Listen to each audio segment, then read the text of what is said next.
Swayam Prabha. Digital India. Educated India.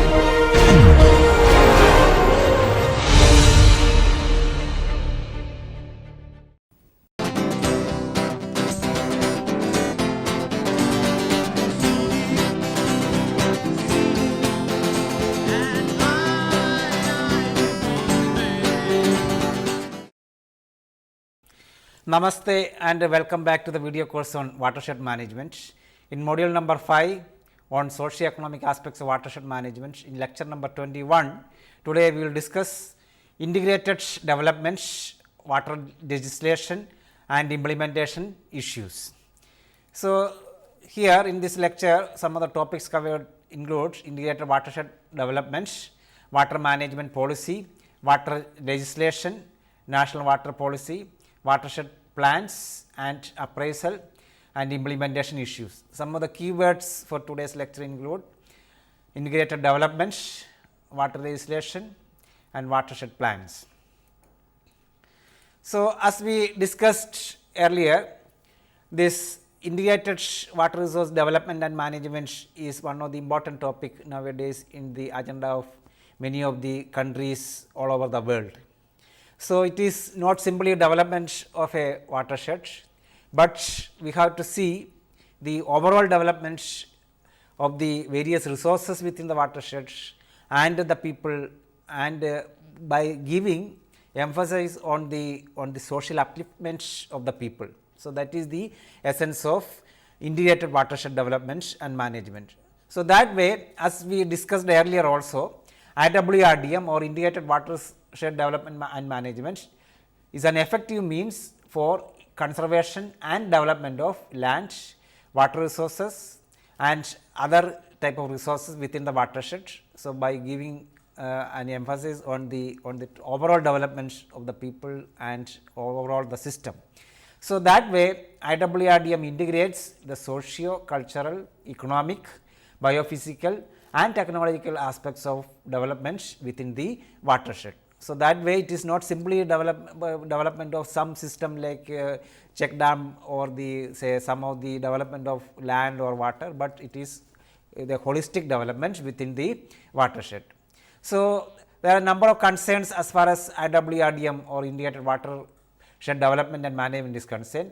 So, some of these are listed here. IWRDM, the major concern is the improvement of the livelihoods of local communities on a sustainable basis. So, we can see that most of the time the watershed will get deteriorated due to the human influence in a negative way. So, to make it in a positive way, and then if sufficient livelihoods are available for the local people, then there will not be a deterioration to the watershed and then appropriate development will take place.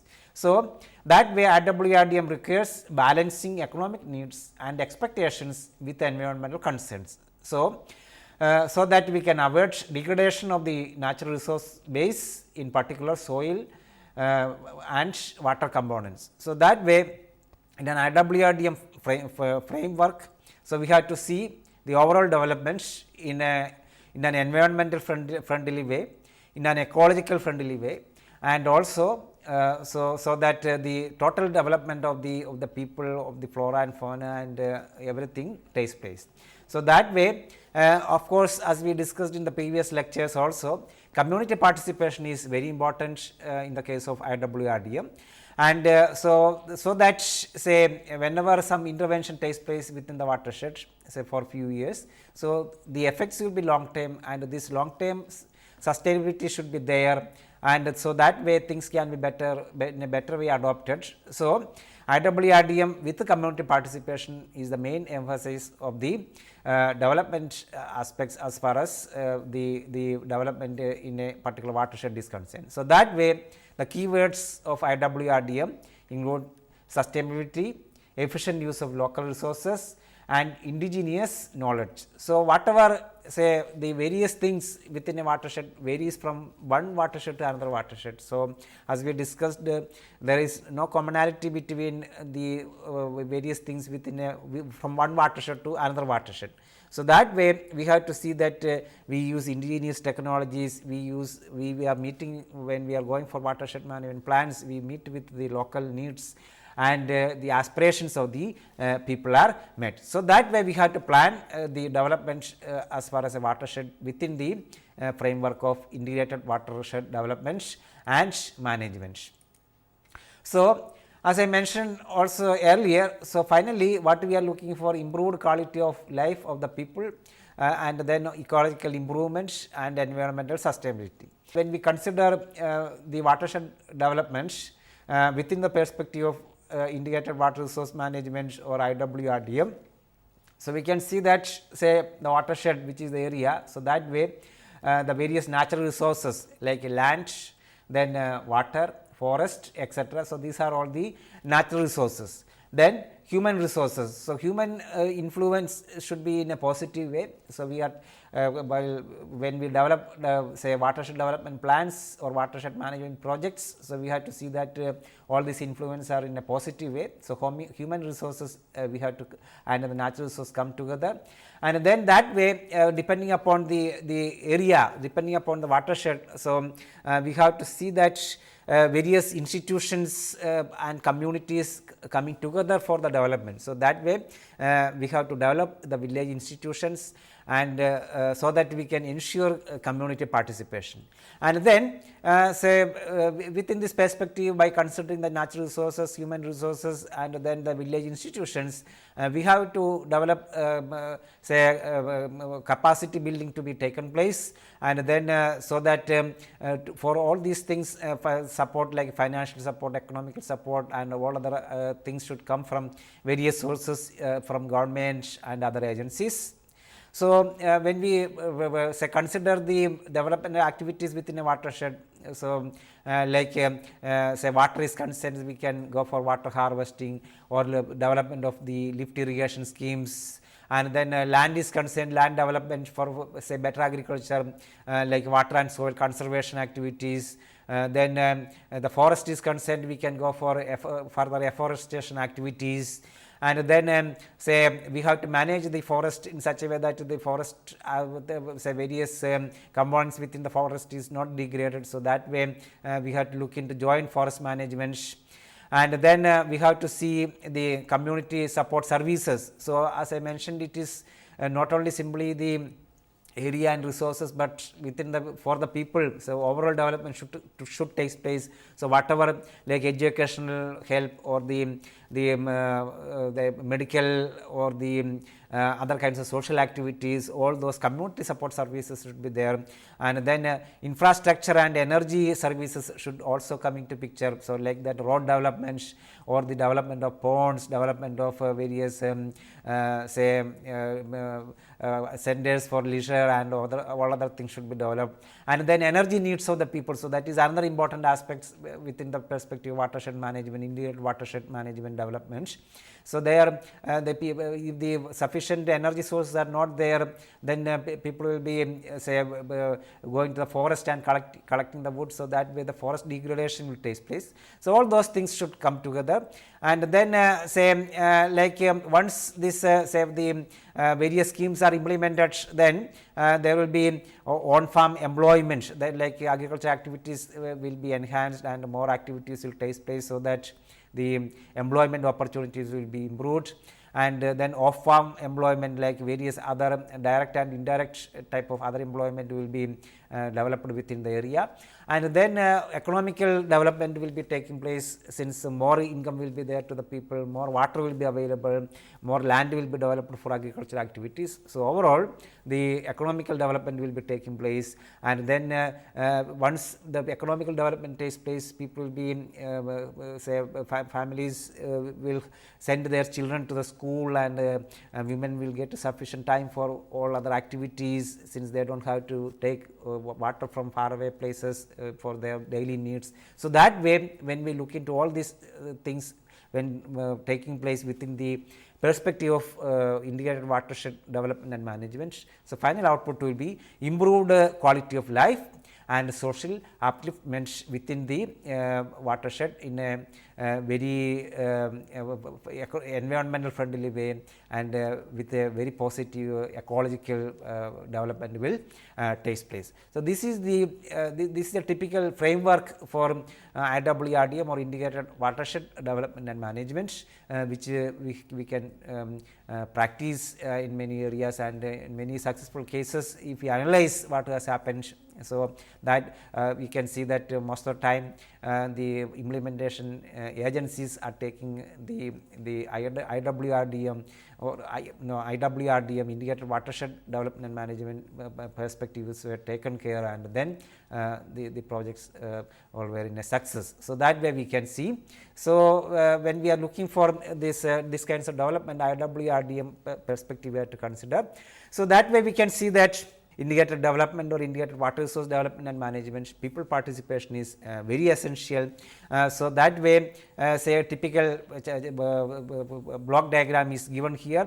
So, like say there can be groups of villages. So, we say maybe up to 10 to 15 villages can come together. So, that they are the volunteers to implement the schemes, and then watershed development committees can be formed for the particular local watershed.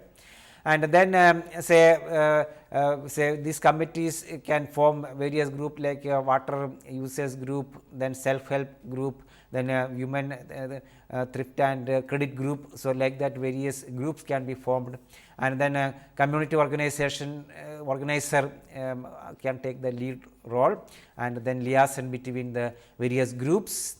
And then say what are the development taking place, that can be reported, and then also say the community organizer can be acted as a friend, advisor, guide or facilitator for various or village volunteers or committees.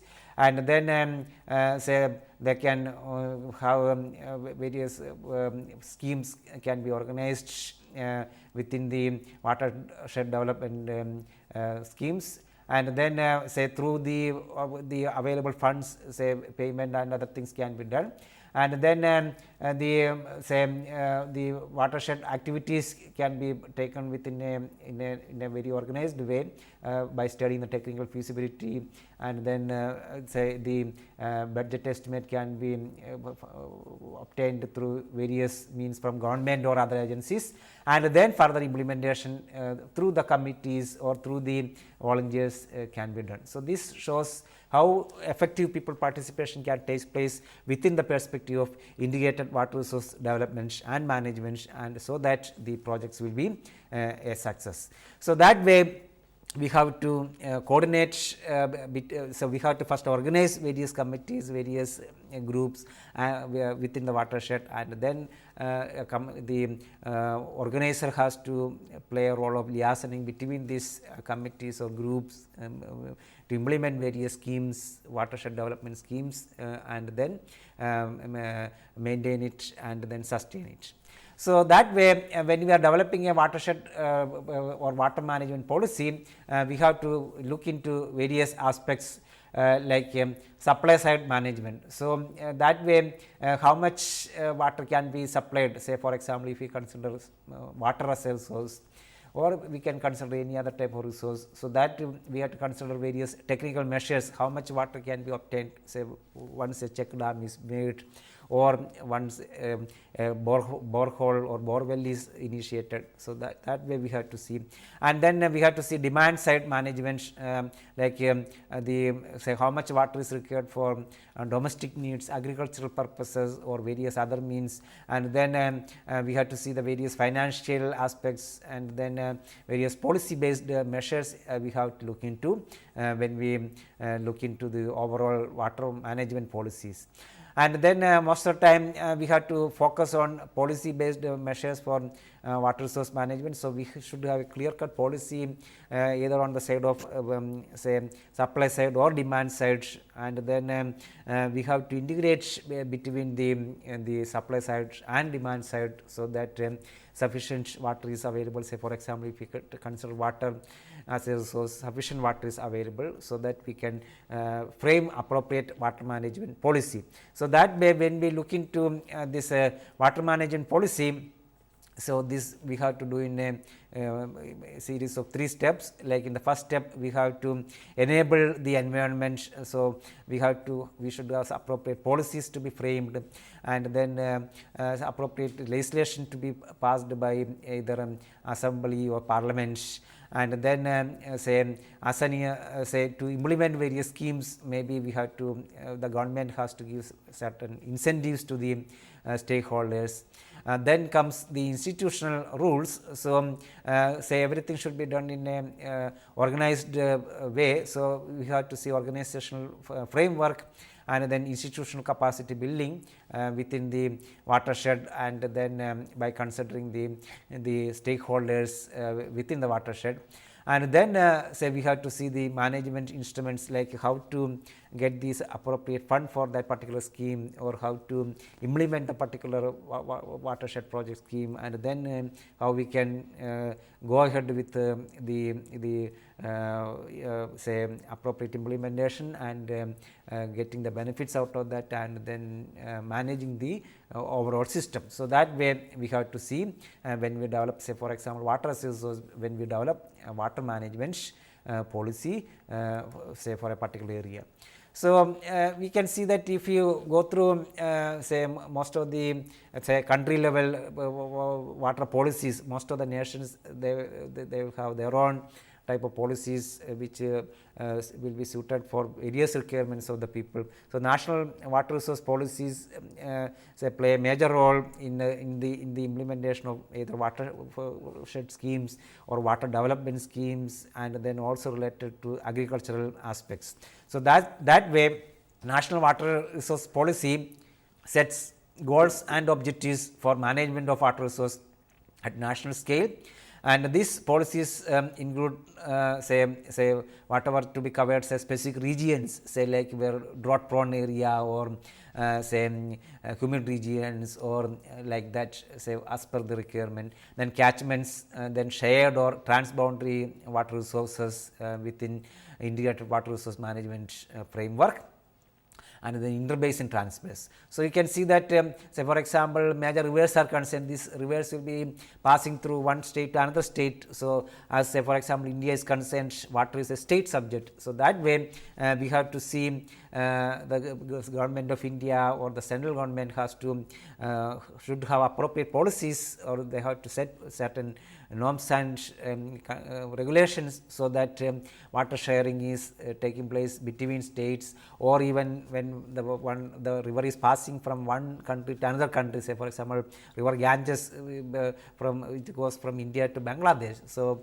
we have to see that there are no conflicts between the countries or between the states, and then the water should be shared in a very environmentally friendly way, and then also in an appropriate way. So, that way either the transboundary water resource or interbasin transfers, all these aspects we have to consider when we frame the national water resource policies. So, a national policy may include following themes, like what will be the jurisdiction and delegation. So, what will be the role of say federal government or central government, then what will be the roles of the state governments or district level to the panchayat level or the grassroots level, then the extent to which water management is decentralized or consolidated. So, whether we have to deal the water as a resource in a centralized way or decentralized way, and then what is the up to what level we have to decentralize, and then the use of economic incentives, say for example, to include to implement say, various watershed development schemes, say government of India or the central government may have to give various incentives to the states or to the district level or to the watershed level. So, that we have to see the economic incentives what can be given. Then capacity building to meet institutional challenges. So, that is also important. So, the how we can develop the capacity of the stakeholders, and then how the various committees can be formed, and then how they can come together for to meet the institutional challenges. And then monitoring and control to reduce ecosystem degradation. So, once various projects are implemented or for the given system, we should appropriate monitoring system so that to say make sure that there is no ecosystem degradation takes place, but we have to improve the system, and so monitoring, constant monitoring and controlling is essential. These are some of the important themes which should be included in any of the national water policy when we consider water as a resource, and then within the perspective of integrated water resource development and management. So, that way when we deal with the water, we have to see the policy as integrated water policy. So, we have to see various aspects of the development of the water resource, and then its sharing, and then looking after so that there is no degradation taking place to the ecosystem. So, some of the important points to be considered for effective integrated policy making are we have to clarify the roles and goals of government and stakeholders. So, central government or state governments, so what will be their roles, how to say play their each ministry's role or each department roles, and then how each department should collaborate with the stakeholders. And then the second important point is government as regulator and then as organizer of the participatory process. So, say we have to consider the needs of the people, and then how it can be particular schemes can be implemented, and as a last resort adjudicator in case of conflict. Say for example, if conflict takes place from one state to another state, when a river passes from one state to another state, say for example between Tamil Nadu, Kerala, or Karnataka, Tamil Nadu for Kaveri issues. So, then the government of India or the central government should have a policy how to deal with that kind of conflicts.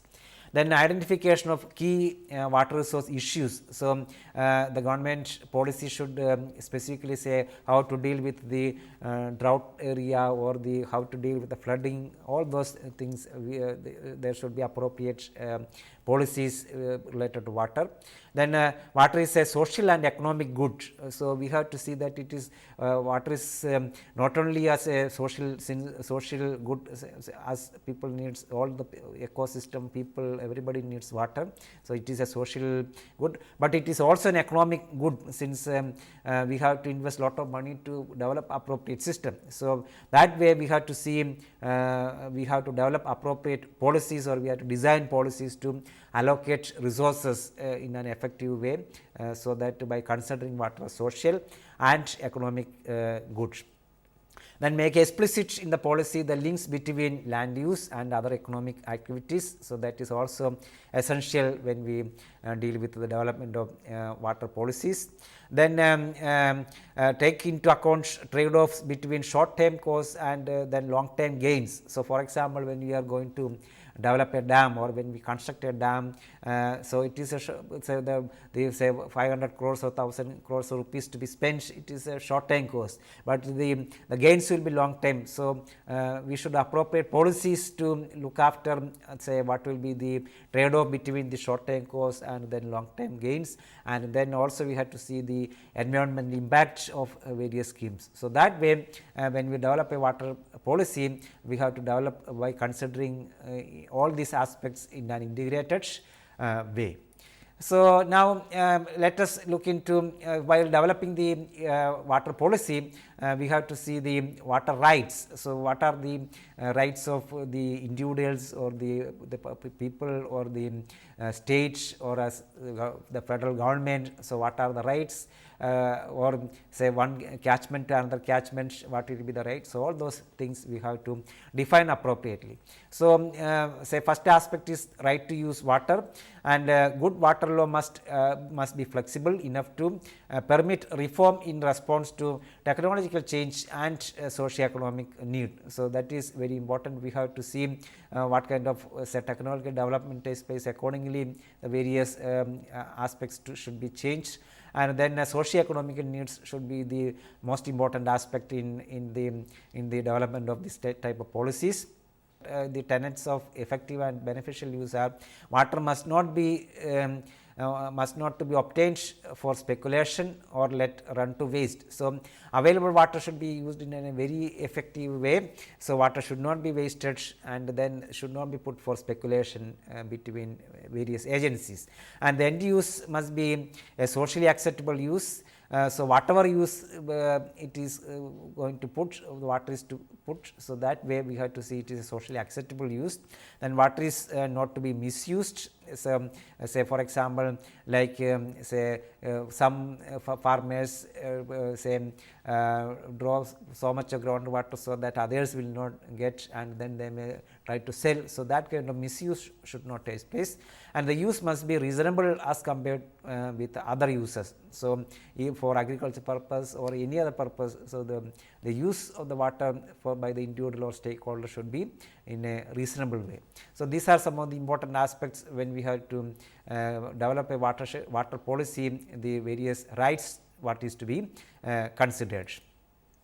So, now let us look further aspects, further characteristics and other things which are to be considered when we develop a legislation for water or water quality. So, some of the important characteristics to be considered are the measures to protect the quality of water resources. So, that aspect should be there in the legislation. So, this can be preventive or in a corrective way. So, preventive measures include effluent and discharge regulations, say as far as water quality is concerned, then technical standards and requirements for treating polluted effluents, economic instruments as well as quality standards for receiving waters.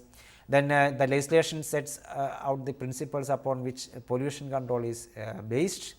And then if you consider corrective measures, that may include cease and desist orders, then compensation for damage and economic losses, and then abatement and remediation requirements. So, if any pollution takes place, that should be reduced, and then we have to see that the polluted things should be remediated. So, most of the time when we put such laws, it should be in such a way that the polluter pays principle should be put, so that the polluter should have a responsibility to pay for the damages caused or to remediate what was created. So, especially water quality issues are concerned, the legislation what should be formed by the governments should have all these characteristics, like either preventive way or corrective way, or there should be preventive measures and corrective measures, and then most of the time the best policy of the polluter pays principle should be applied as far as the legislation for water quality is concerned. Enabling institutional framework, including the legal roles and responsibilities of institutions and their interrelationship. So, that aspects we have to see, and then mechanisms for stakeholders to participate in water resource management, then conflict resolution mechanisms, then provision of water for basic human needs and standards of service, then tariff and water pricing systems, then a clear mechanism for transfer of water rights to minimize conflicts and risk of social unrest. So, say we can see that say already in say most of the countries there are number of legislation as far as water is concerned, so called water legislation, either say water quantity is concerned or quality is concerned. So, within the framework when we are discussing about integrated water resource management, by considering all the socio-economical aspects of the people within the watershed or within the area. So, then say we have to see that say we have to modify or we have to reform the existing legislation so that now the emphasis should be enable institutional framework, say if it is not existing within the water legislation, and then say we have to see that there are mechanisms for stakeholders to participate in various water related issues or water resource development and management. So, that is the now the new the trend nowadays. And then if any conflicts takes place between the states or between the catchments or between the stakeholders, then there should be some mechanism to sort out these kinds of conflicts. And then also, as water is an economic good, we have to see that say appropriate tariff and water pricing are implemented. So, all these aspects we have to see as far as reforms for existing legislation or when we go for new legislation also. So, some of the guidelines and policies while making the water legislation listed here. So, most important policies and guidelines for watershed management include. So, as watershed is concerned, we have to see various resources, land, then water, then agricultural or forest management, all these aspects we have to consider. So, that way the watershed management policies say should include first of all agricultural policy. Then agriculture policy means say there should be a national agriculture policy which provides strong support to the watershed development programs, and it should reflect the absurd commitments of government to take watershed management programs more aggressively, including provision of necessary financial and institutional support. So, this is very essential within the framework of IWRM or Integrated Water Resource Management. So, that way the appropriate framework should be set for agricultural policy. Then second one is water policy, which we already discussed in the last few slides. So, we should appropriate water policies by considering the quantity issues, quality issues, conflict resolution or the appropriate sharing. So, water policy should be appropriately should be done.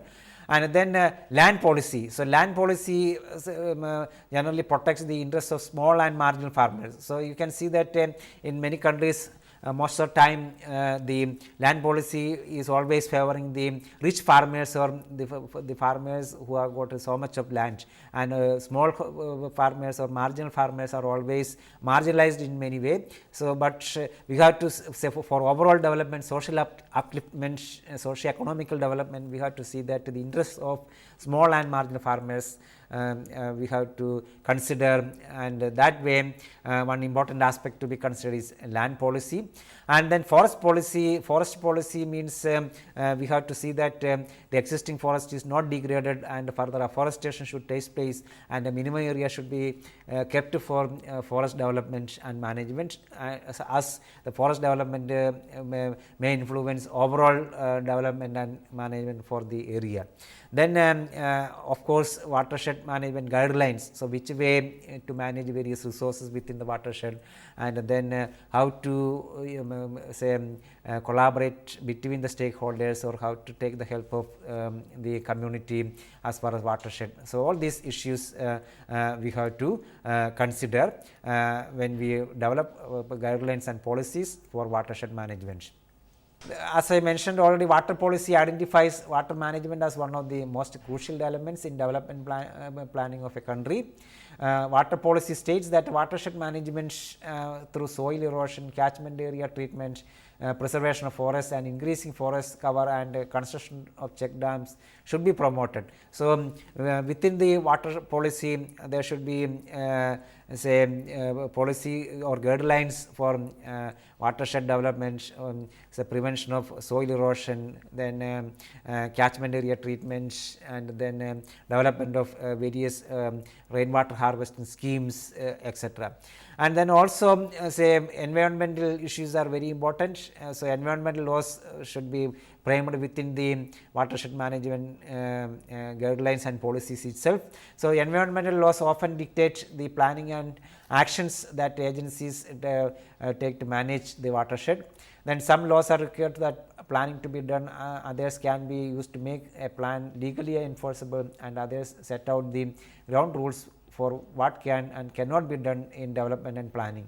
So, there should be certain rules and regulations or policy guidelines, so that what can be done and what cannot be done. So, all these things should be appropriately defined when we develop guidelines and policies for watershed management. So, otherwise there will be always problems or conflicts between the stakeholders, or between one watershed to another watershed, or one say the upstream river basin holders to the downstream river basin holders. So, in most of the countries and states, so they have developed their own rules and regulations or laws regarding watershed management. So, Government of India also has made appropriate rules and regulations, and then this has come under the umbrella of national water policy, which we will be discussing say after a few slides. So, now say as far as the policies and guidelines are concerned, the financial aspect is plays a major role, and then appropriate investment plans or investment policies also should be say made as far as watershed management plans are concerned. So, government have a responsibility for investment policies that affect the water sector. So, it can be either as a development of dams or development of say wells or various watershed development schemes. Then macroeconomic policies like trade policies affect the pace and type of development in the water sector. So, government has to see appropriate macroeconomic policies are developed, and then tax incentives might result in the growth of water intensive industries. So, industries are concerned, say if availability of water, free water or tax incentives, say if appropriate water development schemes are done. So, that way industries may come forward to implement those schemes. Then public investment. So, how the various schemes can attract public investment, like investment in many sectors may affect demand for water, such as housing, new town, industry development, transport, power and energy, agriculture and tourism. So, that way we have to see. Then public and private investment in the water sector itself. So, water sector needs potentially very large financial needs for irrigation, water supply, wastewater treatment, flood and environmental protection. So, as government cannot spend all the money, or all investment cannot be done alone. So, government has to see public private partnership takes place. So, PPP, public private partnership. So, that is needed in the water sector also, whether for the development of new say reservoirs or dams, or the watershed development schemes, or water transfer from one basin to another basin. So, that way public private partnership, and then private investment say government should welcome in an appropriate way, so that sufficient investment can be done in the water sector. So, when we discuss all these say water policies or guidelines, and then within the organizational framework, we have to see what are the important roles and responsibilities. So, here some of the important points are listed.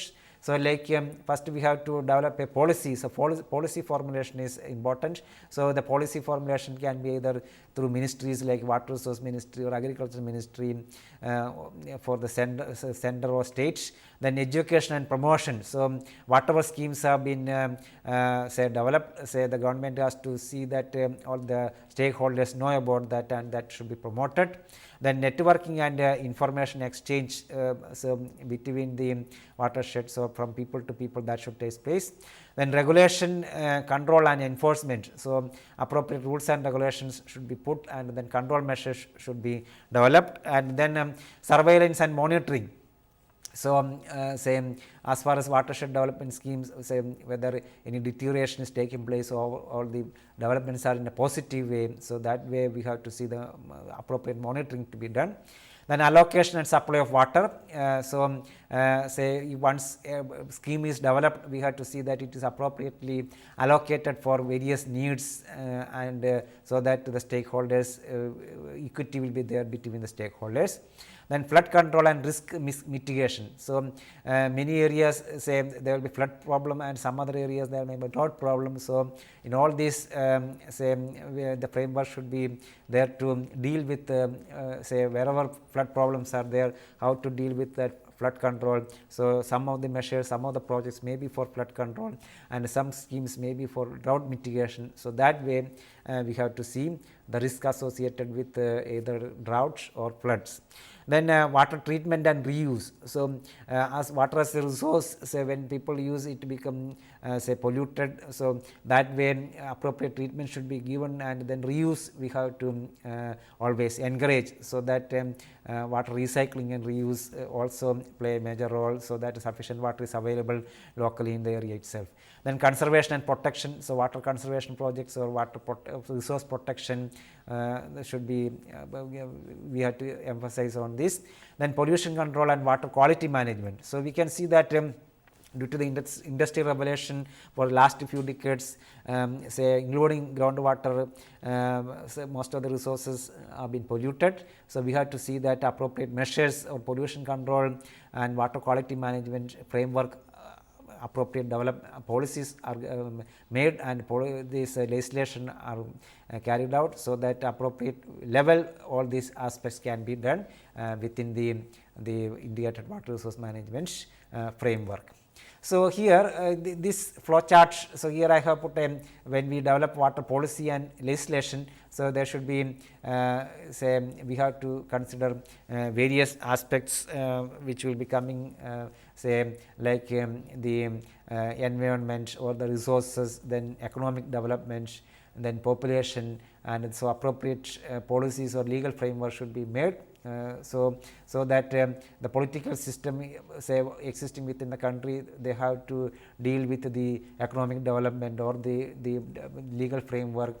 So, they have to make appropriate water laws and water policies. So, say on a watershed scale basis, appropriate water institution should be formed, and then appropriate way the water administration can be carried out. So, finally, there should be better performance as far as water resource is concerned, so that the socio-economic development or upliftment should take place, and sufficient quantity of water should be available, water quality should be good, and there should not be any pollution for the existing resources. So, that way appropriate water policy and legislation should be carried out. So, now whatever we have discussed is say forming the appropriate guidelines or policies as far as water legislation is concerned within the framework of integrated water resource management. So, now let us look some of the water legislation, say as a typical example. Let us consider India. So, say India is concerned, number of water legislations are there, have been made in the last few decades. So, here water in Indian constitution, water in entry of 56 of union list and entry 17 of state list, water is a major theme. Article 246 and Article 262 empowers Parliament to make law regarding development and management of say interstate rivers. So, as I mentioned earlier, water is a state subject, but central government has an advisory role, and then wherever conflicts takes place, government of India can interfere in a positive way. So, Article 262 specifies that Parliament may by law provide that neither a Supreme Court or any other court shall exercise jurisdiction with respect to of interstate river disputes. So, generally when these kinds of dispute comes, Government of India forms appropriate tribunals, and these tribunals have the full power to say take appropriate action by considering the viewpoints of various states or various parties. So that so and most of this the ruling by these tribunals cannot be questioned in courts. So, that way these water tribunals play a major role whenever conflicts arises. So, then say various legislations in India is concerned, there are legislation for ownership of water, then withdrawal of water, then usage of water, or then water quality issues are concerned, or wastewater disposal is also concerned. So, in the Constitution of India, surface water and groundwater is not defined separately, but water as a single resource is considered. So, ownership of water, say for example, even 19th century itself, the Eastment Act 1882 says about the ownership of water. And then say withdrawal of water is concerned, it is actually a state subject, but say as per the framework put by the parliament, some of the states have enacted and implemented water resource legislation. Then usage is concerned, Government of India Act like Water Prevention and Control of Pollution, say the various acts in 77, 1919, 2003 rules thereof for providing for the collection of cess on water consumed on bulk.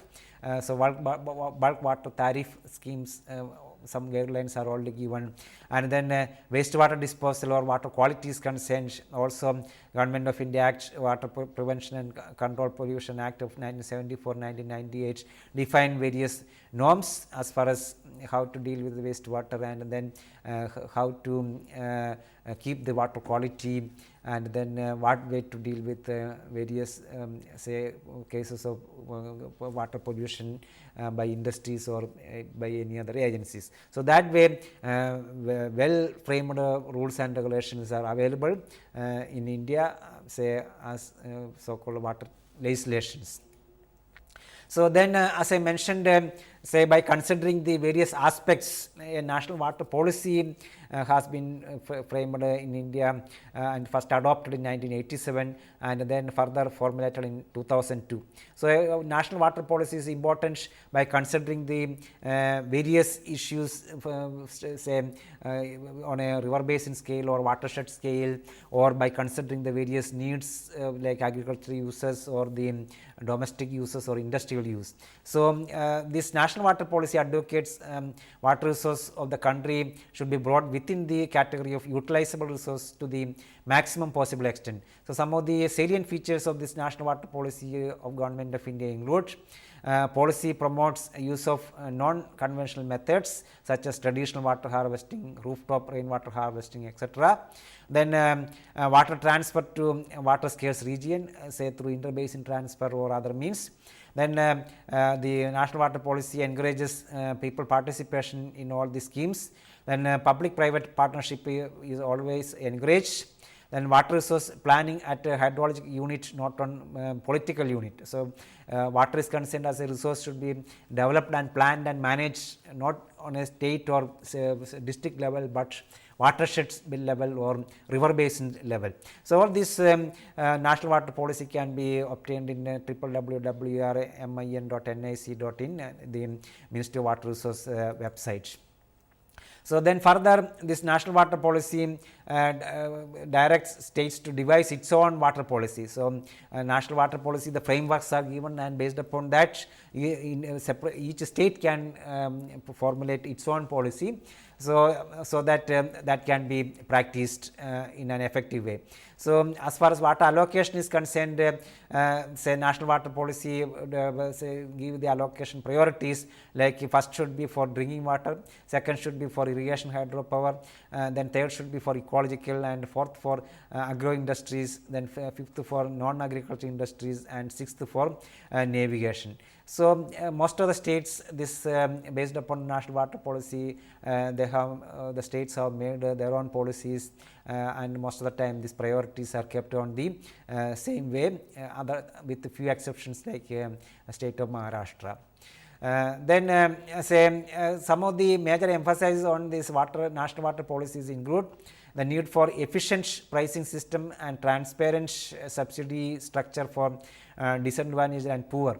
So, even though water is a social good, it is also an economical good. So, appropriate pricing should be there, but of course, we have to see sufficient water is available to the disadvantaged and poor people.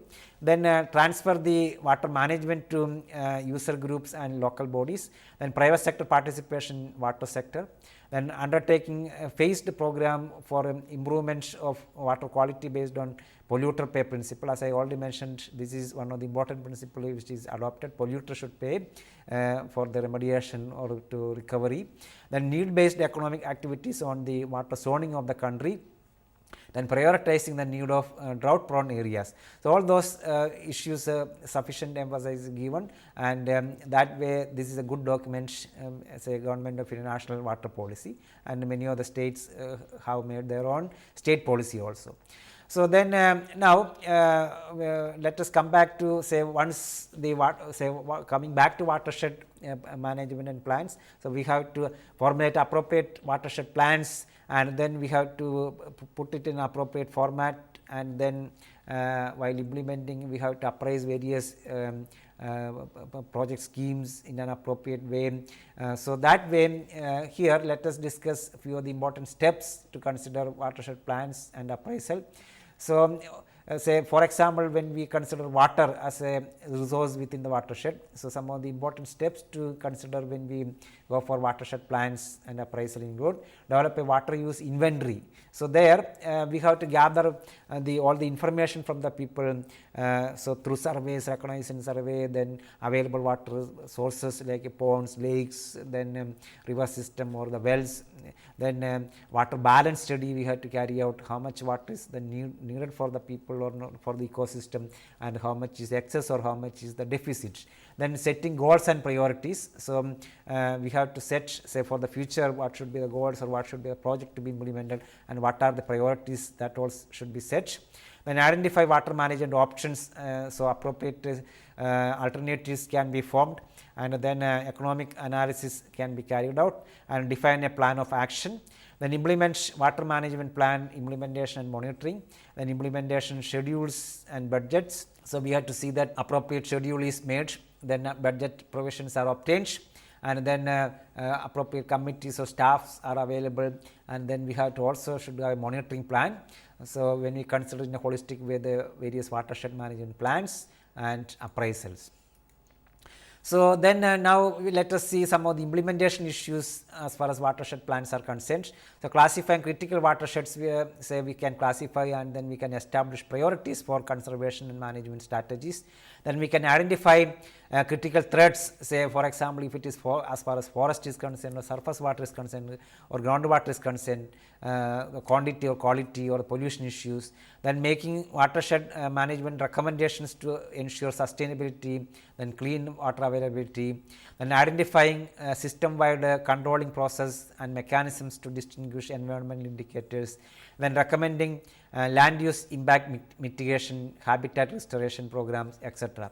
So, these are some of the aspects when we go for watershed management plans and implementation. These are some of the issues which we have to consider. Then some of the important implementation issues include we have to analyze socio-economic and economic value of the various schemes.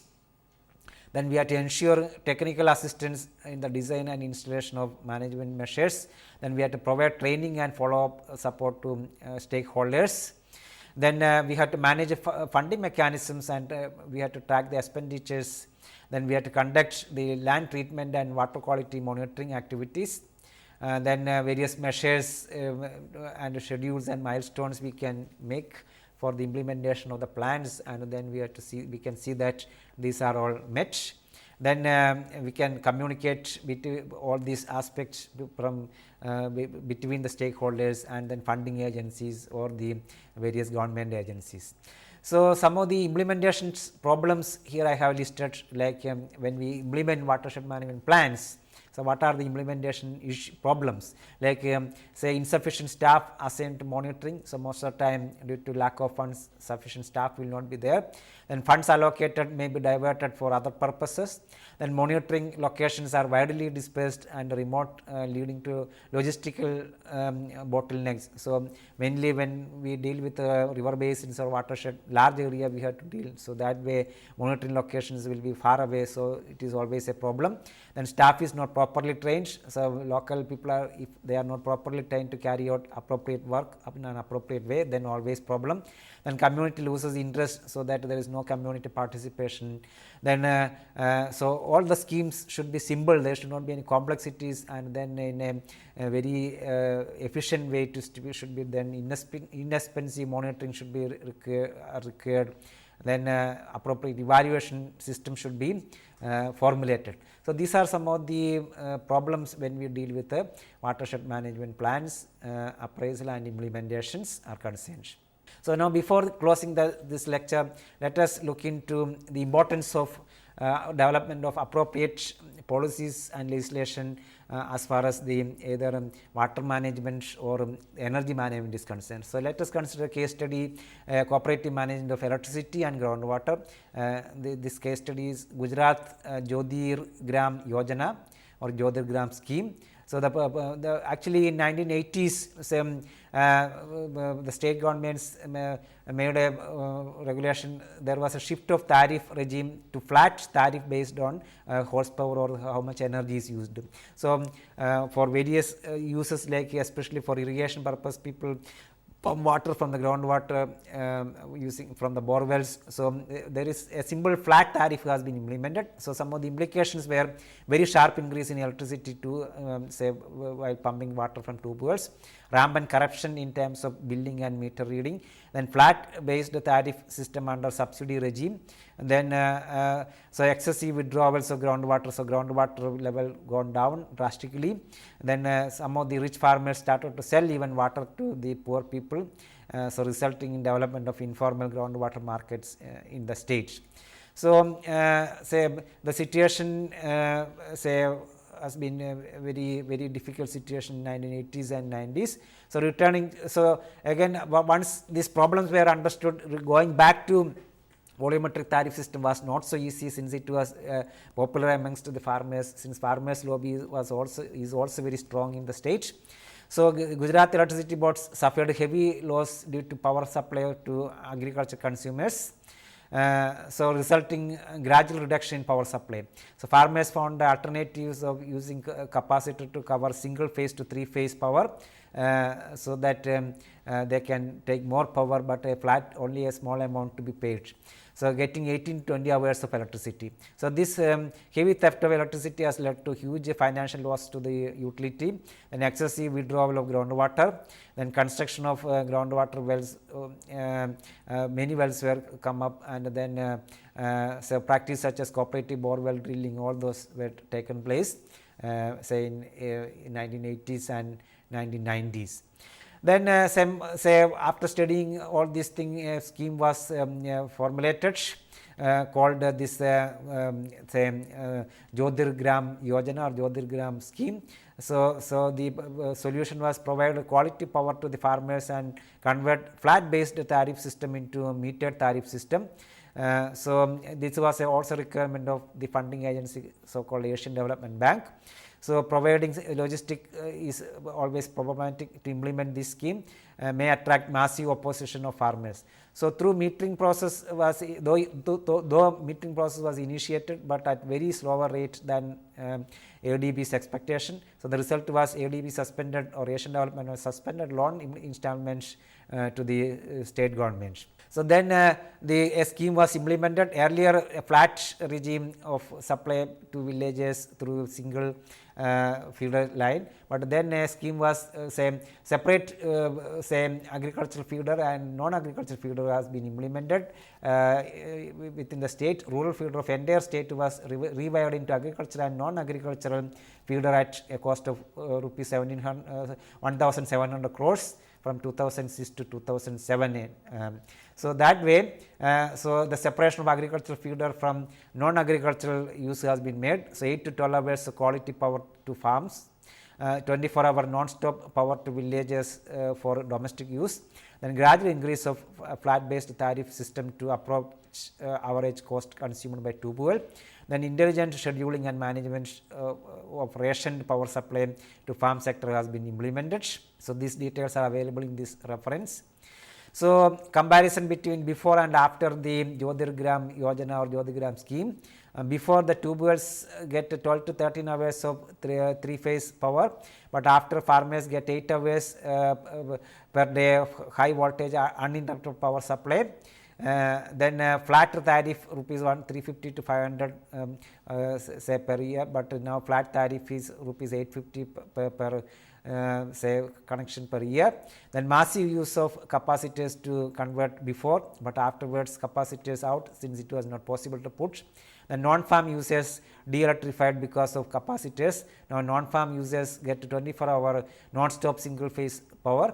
Then most motor burns out and rewinding, these all kinds of expenses took place earlier, and after the implementation motor burn out at the minimum. Now, new connections not available earlier, and then say after this scheme was implemented, new connections were possible, but in a restricted way. Gujarat Electricity Board saved a lot of money. You can see that the electricity subsidies has been reduced from about $786 million to $388 million from say 2001 to 2007. So, the outcome was power supply to agriculture fell from 13 billion units in 2001 to 9 billion units in 2005-6, and groundwater raft is expected to fell only very slowly. So, groundwater recovery also took place. So, that were the outcome of this, and some of the lessons learned: policy based measures under demand side management.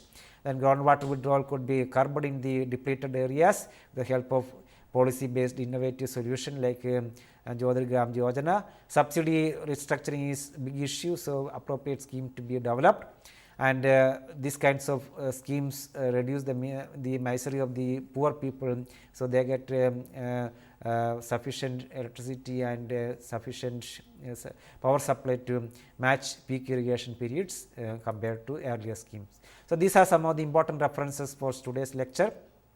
So, before closing for today's lecture, some of the say tutorial questions, say critically study the various water legislation in India. The references are given here.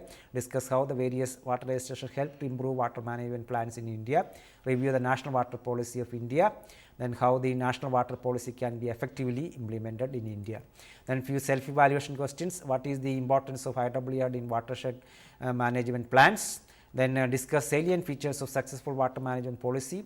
What are the important points to be considered for integrated water policy? What are the important watershed management policies and guidelines? Then what are the important steps to be considered in watershed plans and appraisal? Then some assignment questions: how a typical RWM scheme can be implemented in a watershed. What are the basic requirements of national water policy? Illustrate important features of good water legislation. Discuss various organization framework for water legislation. What are the important watershed implementation issues? So, one unsolved problem: develop an IWRD scheme for your watershed area. Study the various IWRD related issues in your watershed area. Then develop appropriate schemes for integrated water resource development plan in your study area, and then how you can implement the IWRDM plan. What are the main implementation issues in your area? How to monitor the implemented plans. So, this say you can develop a particular scheme for your study area. So, this in this last few lectures we discussed about the socio-economical aspects of watershed development plans or watershed management, then integrated development, and then water legislation and policies and implementation issues. So, this with this today's lecture, this module say module number 5 on socio-economical aspects of watershed management is over. So, we will go to the next module in the next lecture. Thank you.